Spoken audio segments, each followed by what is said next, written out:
Well, it's time for another history lecture. Today's topic, the early Cold War. This will cover the years immediately after the Second World War, 1945, until 1961.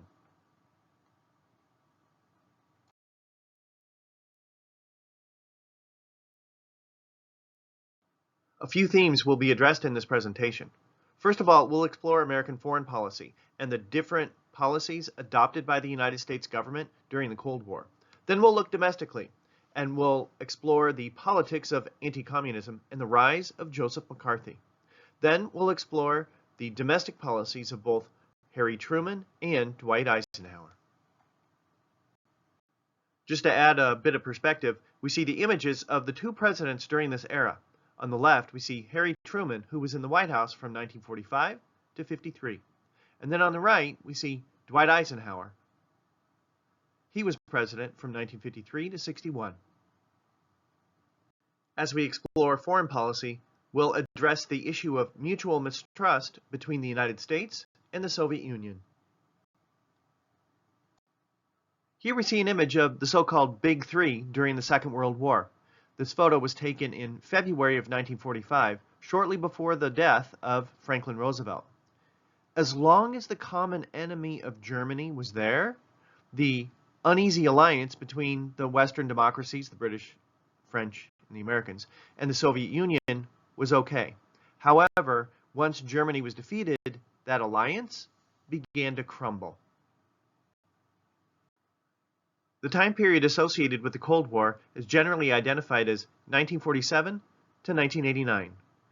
This was a conflict between largely the Americans and the Soviets. It was a war of words and ideologies. That's what's meant by this Cold War. Generally speaking, it was not a war of guns. However, it did become hot at times.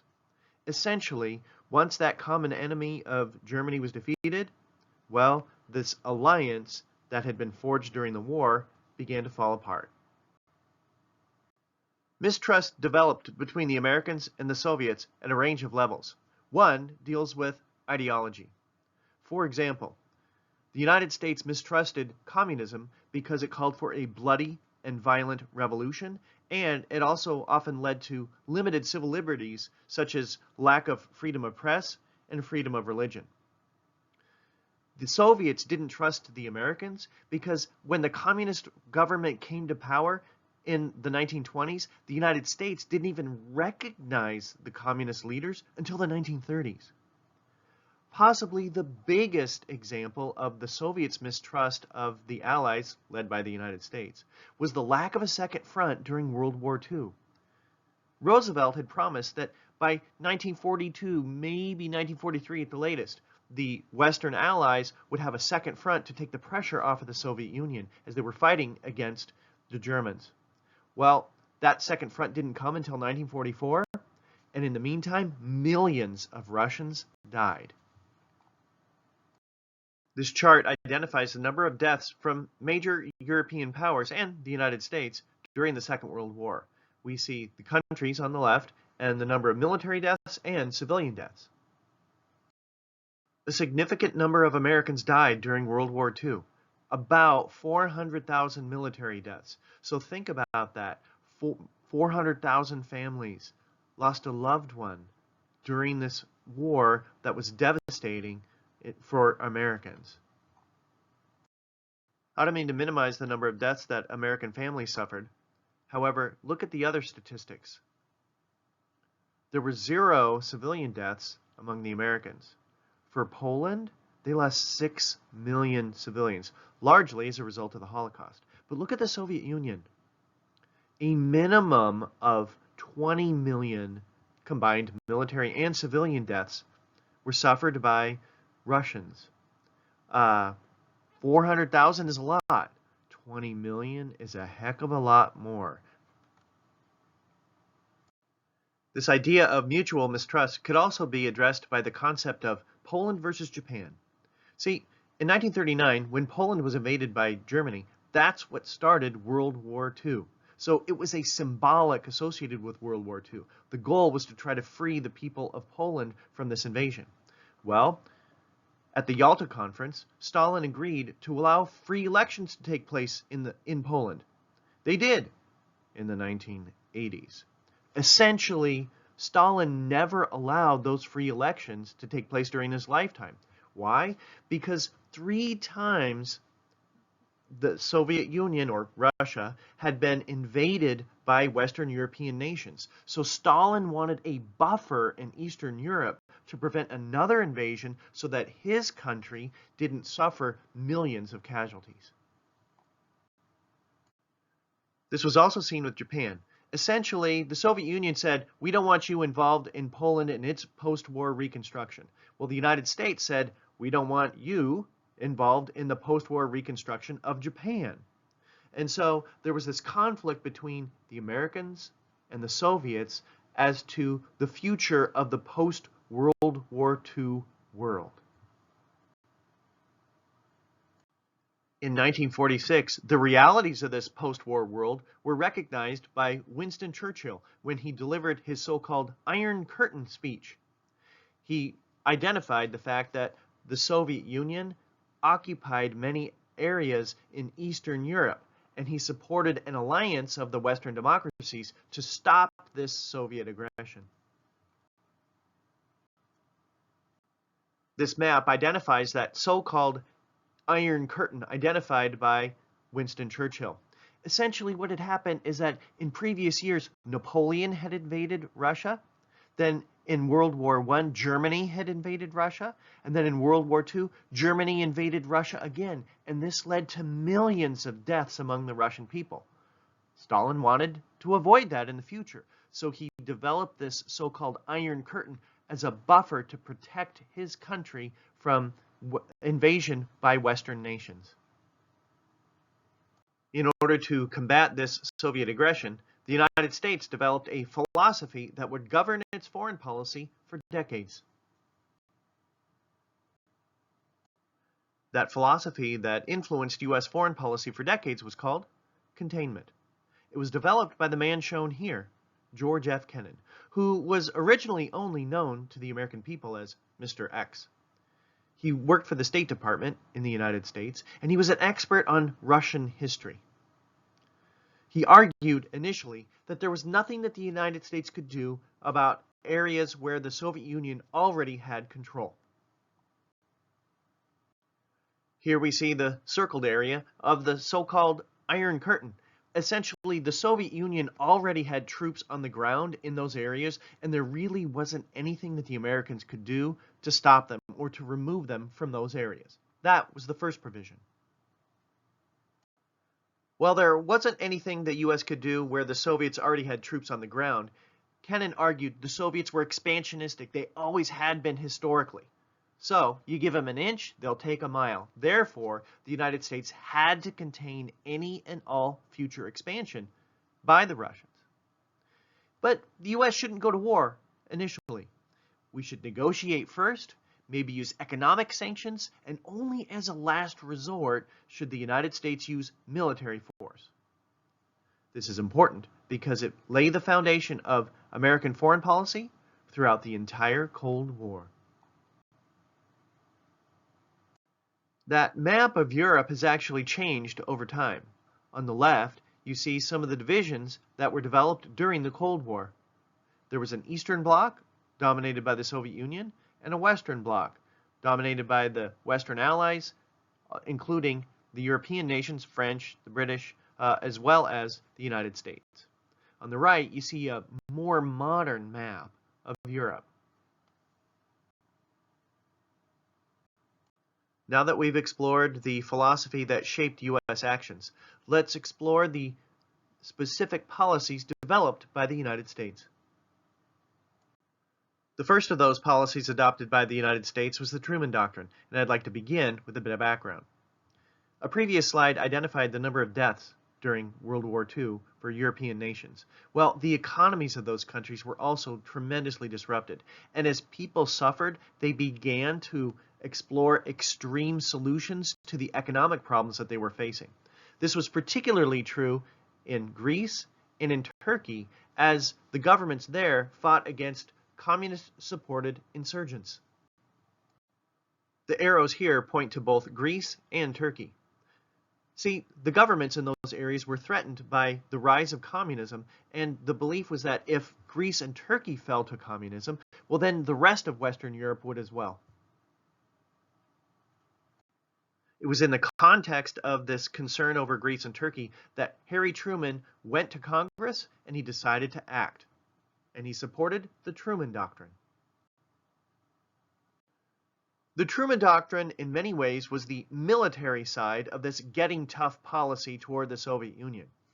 First of all, the United States promised economic aid in the form of $400 million to Greece and Turkey. Secondly, the United States backed up this economic aid with military aid and pledged that the United States would support people who were fighting against communism anywhere. Essentially, the United States pledged that it would serve as a global police force to fight communism any place in the world. This was a huge step away from some of the isolationist policies that the United States had adopted in the past. But Truman believed that we had to act, and Congress supported this very strongly. The second part of that getting tough policy was the Marshall Plan, named for the United States Secretary of State, shown here, George Catlett Marshall. Once again, I'd like to offer a little bit of background. On the left, we see some images associated with the results of Allied bombing campaigns during World War II. Europe was really devastated by the war. The United States was largely untouched. And so, just a bit of background for the Marshall Plan is that it had two main goals. First of all, to provide humanitarian aid to people who really needed it. I mean, the United States was largely untouched by the war. Just a little bit in Hawaii was attacked. And so the Europe just needed more help. And it was more than just Greece and Turkey that needed help. The second part of the Marshall Plan was to prop up the economies so as to fight the spread of communism in the region. So the United States Congress supported the Marshall Plan, and 16 nations in Europe participated in the program from 1948 to 1952. What did this do?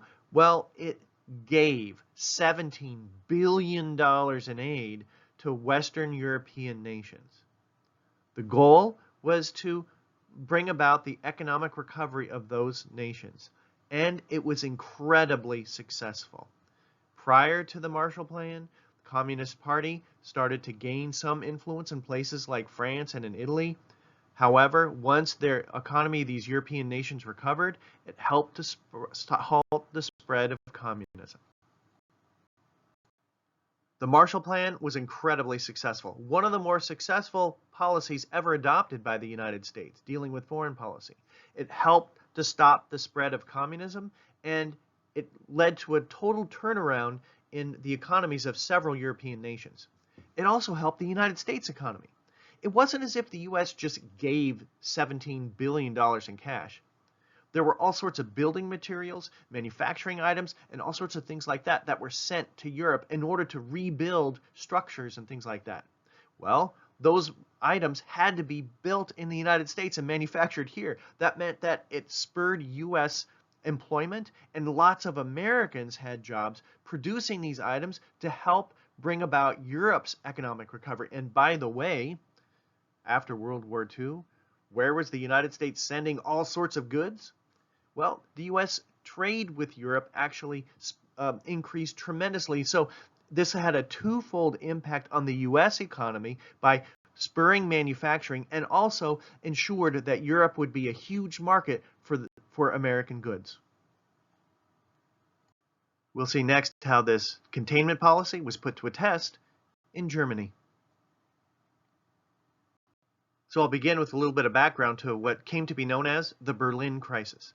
First of all, Germany was occupied by the Americans, the British, French, and Soviets after World War II, in order to prevent Germany from rising again and starting another war.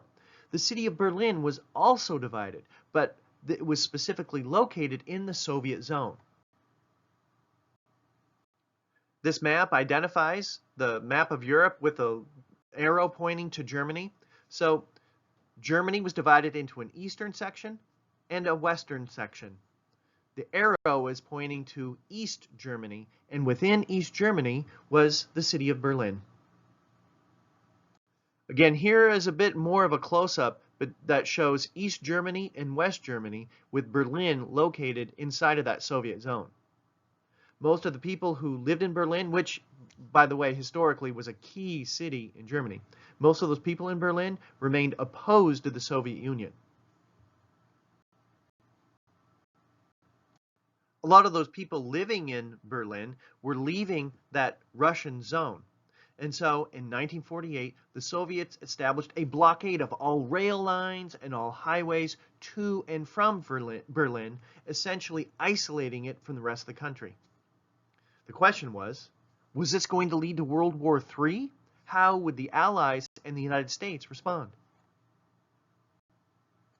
The world was on a brink of war. This containment policy was being put to the test. How are they going to bring supplies to the people of Berlin? Well, the United States ended up flying in supplies every single day for about a year. In fact, an average of one plane took off every 3 minutes for months in order to ease many of the tensions associated with this blockade. Eventually, the Soviets backed down and the blockade ended in 1949. On the left, we see images of German citizens cheering these planes during the so-called Berlin airlift. Next, we'll see how the Cold War became hot in Korea. Once again, I think it helps to start with a little bit of background as we explore the Cold War in Asia rather than Europe. The United States occupied Japan after World War II until 1952. While the occupation ended in that year, the United States did retain military bases in that country. If we look at China, well, China had been occupied by Japan during the war. After the war, as Chinese forces left, a civil war erupted and it divided China. On the one side, there were a nationalist group led by Chiang Kai-shek, and he was supported by the United States. Another leader, shown here, Mao Zedong, was communist. The United States was opposed to him. Well, in 1949, Mao's communist forces were victorious, and they united China. Although the United States opposed Mao Zedong's forces, the United States only provided economic aid to fight communism in China. Additionally, following World War II, Korea was similarly divided. A northern area in Korea was dominated by communists, and they were supported by the Soviet Union. South Korea was non-communist, and they were supported by the Americans. On the left, we see a map of divided Korea. North Korea supported by the Soviets, and South Korea supported by the Americans. Well, the Cold War became hot in 1950 when North Korea invaded South Korea. Initially, those North Korean forces were very successful, and they forced the South Koreans to retreat to that area where that arrow is pointing on the map. Once again, that containment policy was put to the test. Truman eventually applied the containment doctrine. Again, not wanting to go to war right off the bat. There was no declaration of war. Instead, the United States used diplomacy and acted through the United Nations. Eventually, the United States would provide the bulk of the troops that the United Nations forces were using in Korea. And the United Nations undertook a counterattack which was very successful. The leader of those forces was an American general named Douglas MacArthur. After a successful invasion of United Nations forces led by General MacArthur at Incheon, those United Nations forces pushed the North Koreans back. Eventually, however, in the fall of 1950, China entered the fighting, and a stalemate resulted, which really lasted for about 2 years. Eventually, an armistice did end the fighting in 1953. After the Chinese became involved and they pushed them back to the 38th parallel, which was roughly the original boundary between the two sides, a stalemate developed. Eventually, in 1953, an armistice was reached. This was when Dwight Eisenhower became president. Not much territory had changed hands between 1950 and 1953. However, about 55,000 Americans lost their lives. Also, 4 million Asians died. These were people from Korea as well as China. Many of those who died were civilians. Even today, Korea remains divided, although there is an armistice that has ended the fighting. We've explored foreign policy for much of this lecture. Let's turn the tables a bit and talk about domestic policy in the United States. I don't often like to look at presidential elections, but sometimes we see a watershed election. The election of 1948 was important. There were three major candidates. First of all, there was Harry Truman, who was the sitting Democratic president. He called for an expansion of the New Deal and protection of civil rights. Strom Thurmond was another candidate, and he formed a brand new party called the Dixiecrat parties. He left the Democratic Party because of the Democratic Party's support for civil rights. He was a one-issue candidate. He wanted to preserve segregation. The Republican candidate in this election was Thomas Dewey. He was the heavy favorite to win. He was a moderate, and critics have charged that he ran kind of an uninspired campaign because he figured that he was going to win. All of the polls indicated that Dewey was going to win in a landslide. Well, a big surprise took place on Election Day. Harry Truman actually won the election. This is actually a famous photo of Harry Truman showing his victory the day after the election. As he holds a copy of the Chicago Daily Tribune, no one expected Truman to win. Well, the newspaper had actually printed its headline ahead of time, and it was a big mistake. During his campaign, Harry Truman said that he wanted to provide a fair deal for the American people. Well, let's explore some of these ideas, because he saw the U.S. government as part of the solution to people's problems. He wanted the government to be active. First of all, he wanted the national government to establish a minimum wage and to raise it. He also wanted an expansion of Social Security. Secondly, he called for federal aid to K-12 education. Not much had been done in the past. That was largely left up to the states. Third, he supported an expansion of the protection of civil rights for African Americans. He also called for a national health care plan. While these were lofty goals by the Truman administration, the minimum wage did pass, as well as an expansion of Social Security benefits, but that was it as far as his goal to establish and expand this fair deal. Next, we'll talk about anti-communism in the United States and a Red Scare. A Red Scare, or a fear of communism, spread throughout the United States in the late 1940s and early 1950s. The HUAC stood for the House on Un-American Activities Committee. In the late 40s and early 50s, this was an investigative board that forced nearly 3,000 government workers to resign. 300 were fired, and this movie poster on the left shows how communists produced some anti-communist films within the context of this anti-communist hysteria.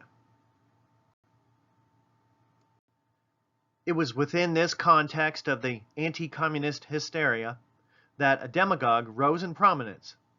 His name was Joseph McCarthy, and he was a Republican senator from the state of Wisconsin.